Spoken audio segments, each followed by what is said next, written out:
अधिकार जो दिया है हमारे बाबा साहब अम्बेडकर का जो कॉन्स्टिट्यूशन है, क्योंकि हर धर्म को यहाँ पर अपना धर्म का प्रैक्टिस करने का और हमारे अपना धर्म का प्रचार करने का इजाज़त जो है कॉन्स्टिट्यूशन ने दिया हुआ है।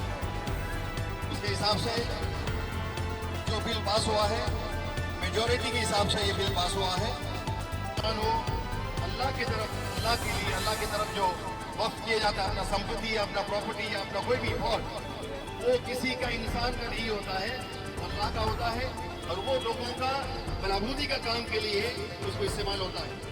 इस गवर्नमेंट ने अगर कुछ इसमें हेराफेरी हुआ है, मुतवल्लियों ने, मैनेजमेंट करने वाले मुतवल्लियों ने इसका ऊपर जो है इन्वॉल्व करने का मौका दिया है, काला काला उल्टा काम किया है। उनके साथ में सख्ती से पेश आकर उसको जो है हकीकत में मुसलमानों का सोसाइटी में किसी का काम हो जाए, वो देखने के बजाय ये हुकूमत जो है बड़ा सुविधा किया, वो वक्त के इस पे मैनेजमेंट में, वक्त ट्रिब्यूनल्स में औरतों को कभी ये लोगों ने, मुसलमानों ने हमने नहीं किया। ये भी बहुत बड़ा जो है कई स्टेटों में, कई रियासतों में अलग अलग IAS और अलग अलग जो है गवर्नमेंट अधिकारी औरतें जो है इसमें शामिल है, कभी काम कर रहे हैं। और ये सब जो है, और एक चीज़ इन्होंने किया कि हिंदू अगर वक्त करना चाहते हैं, उसको अगर मुसलमान होने के बाद में 5 साल उसको जो है इस्लाम प्रैक्टिस करने का सर्टिफिकेशन देना पड़ेगा। फेवर नहीं रखा। हमारे लिए पूरी तरह से एक काला कानून है हर मुसलमान के लिए। ये हमारे अल्लाह के नाम पे दी हुई वक्फ बोर्ड की जो ज़मीनें हैं, उस पे सरकार मुदाखलत करके, इस पे कब्जा करके ये बड़े बड़े दानिशमंदों को ये अपने यहाँ ये व्यापार चलाने के लिए ये हरकत की है। ये पूरी तरह से पुरजोर विरोध करेंगे हम। जगह जगह पे इंडियन यूनियन मुस्लिम लीग के लोग मिलेंगे आपको, और इंशाल्लाह हम पुरजोर विरोध करेंगे। मुसलमानों को उठाएंगे, मुसलमानों को उनका हक दिला के रहेंगे इंशाल्लाह।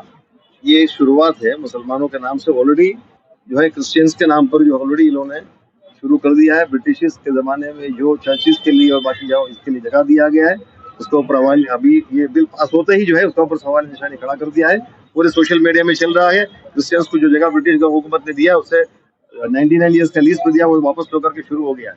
ये एक कम्युनिटी को ये लोग लेते रहेंगे, क्योंकि इनके पास जो है गवर्नमेंट का अपना उपलब्धि बताने के लिए कुछ नहीं है। सरकार GDP देश का दिन ब दिन गिरते जा रहा है, इनका पोल खुलते जा रहा है, तो उनसे ध्यान भटकाने के लिए सरकार नए नए चीजें ला रही है। बिल के इसलिए खिलाफ है कि ये मुसलमानों के एक शुरुआत के हिसाब से मुसलमानों के कानूनी हकूक का पूरा खिलाफ है। वक्फ जो है, वक्फ अल्लाह के नाम पर कोई भी बंदा जिसके पास संपत्ति हो या धन हो, अल्लाह के नाम पर जो वक्फ करता हो, अल्लाह के नाम पर वो उसका कोई मालिक नहीं है, उसका मालिक अल्लाह होता है। तो वो चीज़ें जो है संपत्ति, जितने भी वक्त संपत्ति हो गरीबों में, मुसलमानों में, और उनके एजुकेशन के लिए हॉस्पिटलाइज है, हॉस्पिटल्स है, कब्रिस्तान है, मस्जिद है, उसके लिए वो इस्तेमाल होता है। और हालांकि गलती एनक्रोचमेंट हुआ है बहुत सारे, वो मुतवल्ली उसका जिम्मेदार है। अगर वाकई सरकार को अगर उसमें कुछ तब्दीली लाना है, तरमीम करना है, तो उसका मैनेजमेंट को जो है वो लोग जो है रिफॉर्म कर सकते थे। लेकिन यहाँ पर बताया ऐसा जा रहा है कि हम वक्त की प्रॉपर्टी में इसमें घुस करके जो है मुसलमानों को, गरीबों को, औरतों को ये सब करेंगे। इससे बिल्कुल झूठ बात है।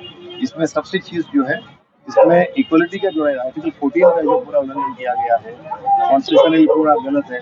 आर्टिकल 25 to 30 इसमें कोई भी धर्म के लोगों को अपने अपने धर्म के हिसाब से उसका पालन करना, उसको प्रीच करना, उसका पूरा जो है संविधान के हिसाब से उसको हक है। वो हर चीज़ इसमें जो है, जो भी इसका जो नया नया प्रोसेस जो बना है, लोगों को अंधेरे में रख करके संविधान के खिलाफ ये लोगों ने ये बिल का अमेंडमेंट किया गया है।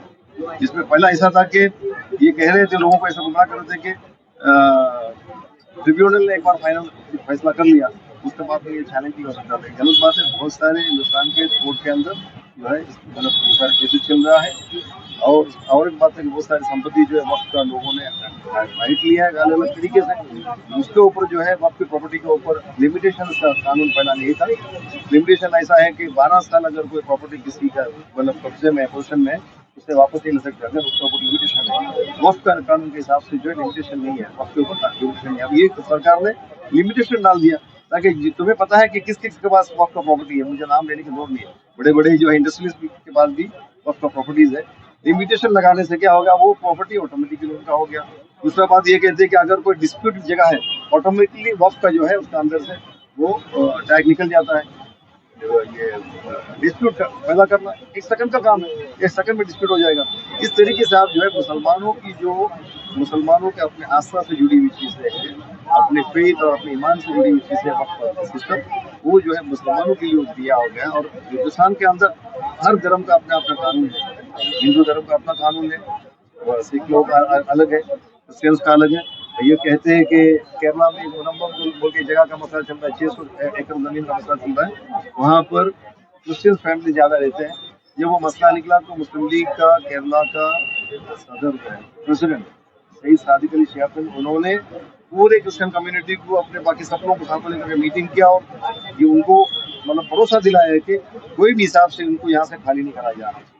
इस तरीके से जब सबको लेकर के हिंदुस्तान का गंगा जल तहरीर और भाईचारगी को साथ में लेकर के जब सब लोग चलना चाहता है, भारतीय जनता पार्टी 2024 से जब से हुकूमत में आया है तब से लेकर के अभी तक धर्मों को आपस में लड़ाने का ये नीति जो है और बरकरार रहने का सत्ता में ये नीति जो है खत्म नहीं हो रहा है। और ये जो है टोटली हिंदुस्तान का आइन का खिलाफ है, इसलिए हम इसका विरोध कर रहा है। कोर्ट में ऑलरेडी सुप्रीम कोर्ट में कल हमारे जो है नेशनल कमेटी ने ऑलरेडी मुस्लिम लीग का पिटीशन दायर कर लिया है।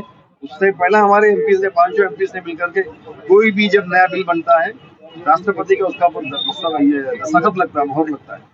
हमारे 5-6 एमपीओ ने राष्ट्रपति को लिखा कि ये बिल्कुल जो है गैर आईनी है, ये हमारे मतलब धर्म के खिलाफ है और ये इक्वालिटी के खिलाफ, आर्टिकल 14 के खिलाफ है, इसका ऊपर आपका मोहर नहीं लगना चाहिए। लेकिन उन्होंने जो है दस्तखत कर दिया, मोहर लग गया, तो ये कानून ये भी जो है टोटली कानून बदल गया। कोई भी कानून जब बन जाता है उसका क्लॉज वगैरह पूरा हो जाता है तब जो है कि उसको चैलेंज किया जाता है, इसलिए मुस्लिम लीग ने इसको चैलेंज कर दिया। अब जो है कानूनी तरीके से भी कोर्ट के अंदर भी और बाहर भी मुसलमान जो है इसका लड़ाई जारी रखेंगे जब तक मुसलमान को अपना हक नहीं मिलता। हद हो गया। सबसे पहला जो है काला दिन जो है बाबरी मस्जिद का शहादत था, उसके बाद मुसलमानों के हक के ऊपर इस तरीके से ये सरकार ने एंक्रोच किया है। अब इनाफ इज इनाफ, अब हम लोग खामोश नहीं रहेंगे। हर मुमकिन कानून के दायरे से हम लोग जो है गली गली में इसको लेके जाएंगे और मुसलमानों को जो गफलत में मुसलमान सो रहा है, मुसलमानों को ये सरकार को लगता है कि मुसलमानों को दारा कर दिया है, उस मुसलमानों से जो है हर कम्युनिटी के लोगों से आपके माध्यम से मेरा गुजारिश है, जागिए, कानून के दायरे में रहकर हिंदुस्तान के कानून जो आईन है उस कानून में, जैसा गांधी जी ने जो है राष्ट्रपिता ने बताया हमें, कानून के दायरे में एक प्रोटेस्ट या तो आपका जो है नागवार, आपको कोई भी अगर कानून नागवार गुजरता है उसको लोगों को खुलकर बताने का आपका कानूनी हक है। वो हक के लिए आप लोग जागिए और इसका पुरजोर मजम्मत कीजिए। जब तक ये कानून वापस नहीं होता है मुस्लिम लीग का जद्दोजहद जारी रहेगा। आज आपने जो आंदोलन किया उससे आपको डिटेन किया गया मालनी पुलिस स्टेशन में, क्योंकि ये कानून से क्या इतना डरी हुई सरकार है जो आप लोगों को अरेस्ट कर रही है? देखिए, सरकार तो जो कर रही है मुसलमानों पे जुल्म कर रही है। 2014 से लगातार मुसलमानों पे जुल्म कर रही है। अभी हाल ही में आपने चुनाव में सुना था कि प्रधानमंत्री जी के अल्फाज थे कि यही वो मुसलमानों जो गले से मंगलसूत्र छीन लेंगे। तो क्या मुसलमान ये सारे काम करे? आज मुसलमानों के आज वक्फ बिल जो पास किया गया है, वक्फ अमेंडमेंट बिल जो पास किया है, ये पूरी तरह से असंवैधानिक है। ये काले कानून का हम पुरजोर विरोध करने के लिए आज मुंबई मलाड मालवनी में इंडियन यूनियन मुस्लिम लीग की पूरी टीम एहतजाज के लिए की है। आपको बता दूं कि हमारे 5 सांसदों ने याचिका डाल दी है ये सुप्रीम कोर्ट में, लेकिन ये लड़ाई सुप्रीम कोर्ट में भी चलेगी, सड़क पर भी चलेगी। हम खामोश नहीं रहेंगे। और ये कहते हैं भारतीय जनता पार्टी के लोग कि हम मुसलमान महिलाओं के फेवर में, तो क्यों फेवर नहीं किया आपने बिल्किस बानो का? बिल्किस बानो के बलात्कारियों को तुमने तो बाइज्जत बरी कर दिया। हाँ, जकिया जाफरी को आपने इंसाफ नहीं दिया, तो महिलाएं गुहार लगा रही, वो महिलाओं के लिए इन्होंने फेवर नहीं रखा। हमारे लिए पूरी तरह से एक काला कानून है हर मुसलमान के लिए। ये हमारे अल्लाह के नाम पे दी हुई वक्फ बोर्ड की जो जमीनें हैं उस पे सरकार मुदाखलत करके, इस पे कब्जा करके ये बड़े बड़े दानिशमंदों को ये अपने ये व्यापार चलाने के लिए ये हरकत की है। ये पूरी तरह से पुरजोर विरोध करेंगे हम। जगह जगह पे इंडियन यूनियन मुस्लिम लीग के लोग मिलेंगे आपको और इंशाल्लाह हम पुरजोर विरोध